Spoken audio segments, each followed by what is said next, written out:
Olá, hoje é o dia 4 de maio de 2025. Estamos iniciando mais uma aula da Escola Dominical da Primeira Igreja Presbiteriana Independente de São Paulo, a Catedral Evangélica. Não sei onde e nem quando você está assistindo essa aula, mas o nosso desejo é sempre que a paz de Cristo esteja com você, seus queridos, e que, à medida do possível, você participe também de nossas aulas presenciais. Estamos aqui no coração de São Paulo, a Rua Nestor Pestana. Todos são bem-vindos a mais esse tempo de estudo e reflexão à luz das Sagradas Escrituras. Vamos orar? Senhor, como é bom desfrutarmos do privilégio de ter a sua palavra ao nosso alcance e, por meio dela, ouvir a sua voz falando aos nossos corações, orientando-nos e mostrando-nos o caminho a seguir, a fim de que o nosso caráter espelhe o caráter de Cristo. Pedimos a iluminação do Teu Espírito para o estudo de hoje e que aquilo que nós conseguirmos extrair da sua palavra seja o guia da nossa caminhada cristã. É como oramos, em nome de Jesus. Amém. Hoje damos prosseguimento à série Um Guia para Viver Bem. Como vocês sabem, é um estudo no livro de Provérbios. E a lição 9 que estudamos hoje trata do caráter como a marca do cristão. É uma jornada que estamos realizando de estudos no livro de Provérbios e que terá sequência até o final do mês de junho. O objetivo é ter um guia para nos orientar, é uma necessidade nos dias atuais, como já falamos. Há muitos guias disponíveis no mercado, mas a proposta desta série é estarmos diante de um guia para viver bem, um guia baseado no manual do fabricante, na Bíblia. E os ensinamentos são extraídos de Provérbios. Como também já dissemos, é um livro adequado porque ele é bastante prático. E à medida que nós vamos estudando, à medida que vamos lendo esse livro, nós vamos descobrindo orientações para todas as mais diferentes áreas da nossa vida, todas necessárias para o bem viver, para viver bem consigo mesmo, para viver bem com o próximo e para viver bem com Deus. Como afirma o reverendo Hernandes Dias Lopes, estudar Provérbios é matricular-se na Escola Superior da Sabedoria, é fazer um curso de pós-graduação na Escola da Vida, é fazer um doutorado aos pés de Salomão. Provérbios foi escrito no século X a.C. Salomão é o autor da grande maioria dos provérbios, mas saibamos também que há outros autores como Agur, o rei Lemuel, o rei Ezequias. Há inclusive alguns dos provérbios de autoria atribuída coletivamente aos sábios. E pelo menos uma seção, a última, é anônima. Bruce Waltke, um professor de Antigo Testamento e hebraico do seminário de Dallas, em Vancouver, ainda é vivo, tem em torno dos seus 94 anos, elenca 4 argumentos para mostrar que Provérbios tem relevância permanente. O primeiro deles é porque expressam verdades eternas que são aplicáveis a muitas situações. O segundo é por sua autenticidade. a autenticidade de Provérbios é certificada pela inclusão no cânon das Escrituras Sagradas. O terceiro argumento é que os apóstolos aplicaram o livro de forma repetida, inúmeras vezes, há cerca de 60 citações, pelo menos, diretas de Provérbios no Novo Testamento. Para o autor de Hebreus, e essa é a o quarto e último argumento, a palestra do pai e do filho, lá em Provérbios 3, capítulo 11 e 12, essa palestra, essa fala é dirigida à família, e pode-se constatar isso lá em Hebreus, no capítulo 12. E não obstante 30 séculos nos separem de quando o texto foi escrito, é importante salientar que a sua atualidade é incrível, especialmente pelo fato de dar base à ética cristã de forma geral e nos ajudar, inclusive, a adotar um comportamento que venha a dignificar a nossa fé em Cristo e renovar a nossa esperança a cada dia. Aliás, essa é a função da igreja, ajudar os seus membros e congregados no enfrentamento de todo tipo de injustiça social, sendo uma referência de justiça e de integridade no meio desta sociedade corrompida que nós vivemos. Esta é a razão de ser desse estudo, é a razão de ser da escola dominical. E como que nós podemos enfrentar toda injustiça social e ser uma referência de integridade, exatamente sendo o sal da terra e a luz do mundo. Bom, não se discute que o livro de Provérbios é atual e é necessário. O texto básico de hoje está no capítulo 26, e nós vamos ler do versículo 1 até o 12º. Diz assim: como a neve no verão e como a chuva no tempo da colheita, assim a honra não fica bem a um tolo. Como o pássaro que foge e como a andorinha no seu voo, assim a maldição sem motivo não se cumpre. O açoite é para o cavalo, o freio para o jumento e a vara para as costas dos tolos. Não responda ao insensato segundo a sua tolice, para que você não se torne semelhante a ele. Responda ao insensato segundo a sua tolice, para que ele não seja sábio aos seus próprios olhos. Como cortar os pés e sofrer dano, assim é mandar mensagens por meio de um tolo. As pernas do coxo pendem bambas, assim é o provérbio da boca dos tolos.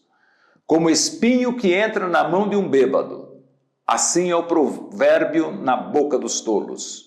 Como um flecheiro que fere a todos, assim é o que contrata os tolos e os primeiros que passam.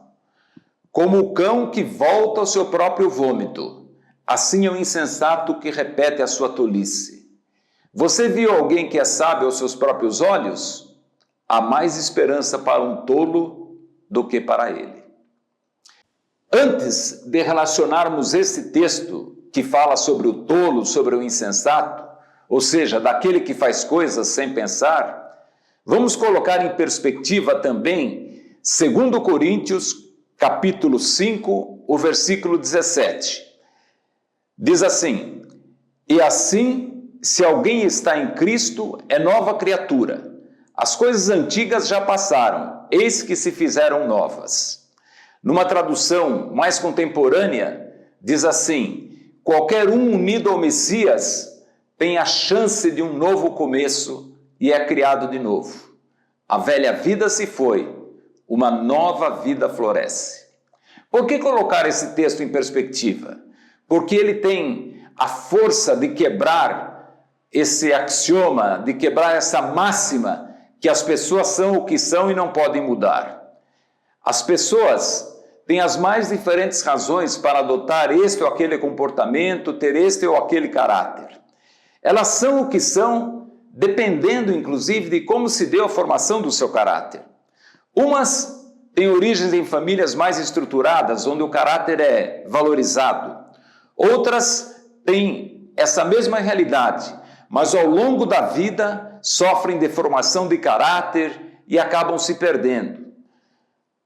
Outras, pelas mais diferentes razões, nascem em um contexto de pessoas desprovidas de caráter e reproduzem a história de seus pais, de seus ascendentes, que nem sempre são as melhores. Qualquer que seja a nossa situação, esse texto nos sinaliza que em Cristo há esperança. Em Cristo há oportunidade para um novo começo. Aplica-se muito bem a frase de C.S. Lewis, aquele escritor britânico, que diz: você não pode voltar atrás e mudar o começo, mas pode começar onde está e mudar o final. Ou seja, em Cristo tudo é possível. E ao estudar esse assunto, o propósito é nós nos conscientizarmos que não faz sentido nós estarmos na igreja, vinculados à fé cristã, e não termos em nosso caráter as marcas de Cristo. O texto de Provérbios 26 que lemos nos alerta sobre o tolo e nos mostra como a tolice pode e deve ser evitada, porque ela nos desvia do caminho apontado nas Escrituras. Pois bem, o tema de hoje é caráter. Caráter como marca do cristão. E o que é caráter? A palavra tem origem etimológica lá no grego antigo, caráter, que significa marca, impressão, sinal gravado. Aí, através do latim, caráter, a palavra chegou à língua portuguesa, onde se mantém com o sentido de marca distintiva, qualidade inerente. E no âmbito da psicologia, é um conjunto de traços morais que caracterizam uma pessoa. Em resumo, a etimologia de caráter revela uma ideia de marca ou sinal gravado, que por extensão passou a designar as características morais que definem o indivíduo. Numa definição mais clássica que encontramos em dicionários inclusive, caráter é a qualidade inerente a uma pessoa, é o que distingue uma pessoa da outra. São traços psicológicos, o modo de agir, de ser, de pensar de uma pessoa. Caráter é o conjunto de características morais e éticas que definem a maneira como uma pessoa age, pensa e se relaciona com as outras pessoas. Envolve uma série de qualidades. Para citar algumas: a honestidade, a integridade, a empatia, a responsabilidade, o respeito, a consistência, justiça, generosidade, paciência, autocontrole e tantas outras. Enfim, o caráter é aquilo que nós somos de verdade. Não é só o que dizemos e mostramos, mas aquilo que se revela em nossas atitudes, especialmente quando ninguém está nos olhando. Provavelmente, você já ouviu dizer que outra pessoa é mau caráter. Apesar de ser uma expressão comum, ela não está totalmente correta.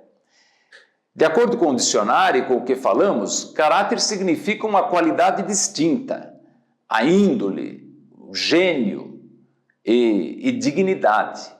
Ou seja, ou você tem ou você não tem caráter. Haja vista que consideramos ser um conjunto de características morais e éticas que distinguem uma pessoa. Ou você tem esse conjunto ou você não tem. E quando nós nos referimos à atitude de uma pessoa usando a expressão uma questão de caráter, isso é muito mais sério do que possamos imaginar. Não podemos esconder o caráter. E por quê? Porque ele é a nossa característica, é a nossa marca, é o que somos, ou como já dissemos, é aquilo que fazemos quando ninguém vê. Conta-se uma história que certa vez um nobre deu um banquete. Enquanto os convidados estavam à mesa, entraram duas pessoas de baixa estatura, não mais altas do que crianças de 6 anos, mascaradas e fantasiadas, uma personificando um cavalheiro e a outra representava uma dama. Estavam vestidas a caráter e dançavam diante de todos com muita habilidade, com muita destreza, com muita perfeição. Os convidados se divertiam para valer diante daquilo, diante daquele par dançante. Mas, a certa altura da apresentação, um velho serviçal da casa tomou uma maçã e arremessou entre os dançarinos. Imediatamente, o cavalheiro e a dama se precipitaram numa luta sobre aquela fruta, se engalfinhando, rasgando as vestes, as máscaras. E qual não foi a surpresa de todos os presentes? Em vez de criança, era um casal de macacos. Os convidados começaram a rir, mas o velho serviçal disse: macacos e tolos podem vestir-se com apuro, de forma elegante, mas logo virá o dia em que serão reconhecidos como são. Isso é uma lição de que não podemos simular por muito tempo um caráter que não temos, porque o caráter verdadeiro, ele logo aparece. E são as recomendações do livro de Provérbios sempre muito úteis também nesse aspecto. Quem não ouviu dizer que a forma como os negócios eram feitos antigamente, no aperto de mão, no fio do bigode, o negócio feito era uma obrigação a ser cumprida. A palavra dada era sustentada. É incrível que hoje nem contratos assinados na presença de testemunhas, com firma reconhecida, em cartório, registrados, é incrível ver que eles também, muitas vezes, não têm valor. Estamos lidando com um problema sério, a falta de caráter do ser humano. E, tristemente, percebemos que essa prática, muitas vezes, está presente também na Igreja de Cristo. Não estamos aqui, por óbvio, para julgar ninguém, mas o que nós presenciamos é que o indivíduo vem do mundo para a igreja, testemunha ser salvo em Jesus e que agora é uma nova criatura. Ele até canta aquele cântico: Jesus mudou meu viver, é a luz que ilumina meu ser. Sim, Jesus Cristo mudou o meu viver. Diferente hoje está meu coração, Cristo deu-me paz e perdão. Diferente hoje está meu coração. E quando nós olhamos para essa nova criatura, que pode ser um de nós, esta nova criatura salva por Jesus, pode ocorrer de não percebermos a mudança de vida. O velho caráter tende a permanecer. E será que o Evangelho por si só não é capaz de transformar o coração do homem, por mais endurecido que seja? É claro que sim. O problema é que as pessoas vêm para a igreja e muitas vezes não percebem a diferença que há entre os membros da igreja e aqueles que não o são. Ou seja, entre os membros da igreja e, como se diz usualmente, e as pessoas do mundo. Mas não é verdade que as pessoas não podem ser transformadas. Não é verdade que quem não tem caráter está condenado a viver nesta condição eternamente. Os especialistas dizem que o caráter se forma na infância, que o caráter é uma reação àquilo que foi experimentado na infância. É certo que cada caráter é único, porque cada experiência é única. Mas o provérbio "pau que nasce torto nunca se endireita" não é uma realidade quando nós nos abrimos para uma experiência íntima com Deus e buscamos ser cristãos autênticos. São inúmeras as pistas que encontramos nos ensinamentos bíblicos sobre a oportunidade que nos é dada de melhorar o nosso caráter, de desenvolver a nossa salvação, de buscar a santificação e, por consequência, moldar, aperfeiçoar o nosso caráter de modo a torná-lo mais próximo do padrão que é Cristo. Vejam alguns versículos. Filipenses diz assim: assim, meus amados, como vocês sempre obedeceram, não só na minha presença, porém muito mais agora, na minha ausência, desenvolvam a salvação com temor e tremor, porque Deus é quem efetua em vocês tanto o querer como o realizar segundo a sua vontade. Segundo Coríntios capítulo 3, versículo 18, diz que somos transformados de glória em glória na própria imagem do Senhor. Efésios 4, 11 e 13 diz: Ele mesmo nos concedeu uns para apóstolos, outros para profetas, outros para evangelistas e outros para pastores e mestres, com vistas ao aperfeiçoamento dos santos para o desempenho do serviço, para a edificação do corpo de Cristo, até que todos cheguemos à unidade da fé e do pleno conhecimento do Filho de Deus.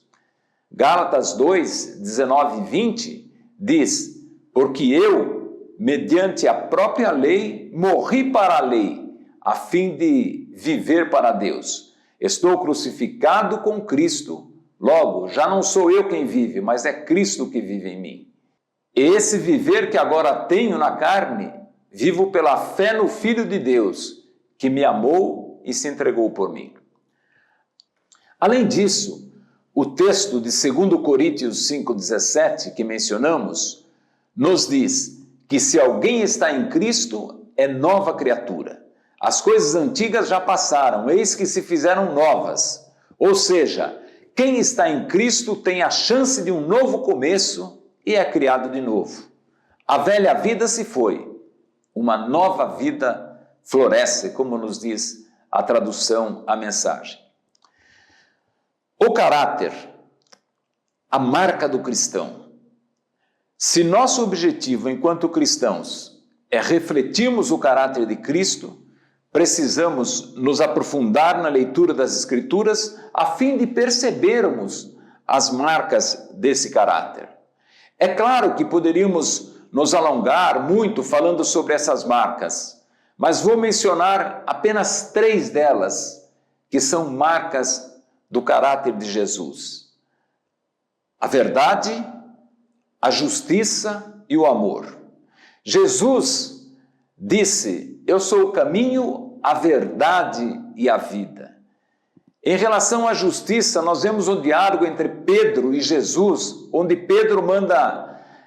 Jesus manda Pedro pagar impostos, pagar a parte dele e a parte de Pedro, para não escandalizar as pessoas. Jesus era justo, cumpria a lei. Temos o episódio da mulher adúltera, quando Jesus faz justiça. E a outra característica do caráter de Jesus é o amor, que foi demonstrado das mais diferentes formas ao longo do seu ministério, incluindo a cura de enfermos, o auxílio aos necessitados, a oferta de perdão, o ensinamento sobre o amor a Deus e o amor ao próximo, e, por fim, o seu próprio sacrifício na cruz para nos garantir a vida eterna. São inúmeras as manifestações do amor de Deus, incluindo marginalizados, os excluídos na sociedade, crianças, mulheres, estrangeiros, servindo com humildade, como acabamos de ver agora na Páscoa, na cerimônia do lava-pés, demonstrando amor à sua própria mãe, aos inimigos, demonstrando amor aos discípulos, ou seja, aqueles que conviviam com ele no seu último diálogo com eles. O amor incondicional, a ponto de doar a sua própria vida. Verdade, amor e justiça são marcas do caráter de Jesus que devem ser as nossas marcas. Pois bem, voltando ao texto lá de Provérbios capítulo 26, que nós lemos no início, Isso tem a ver com o caráter cristão.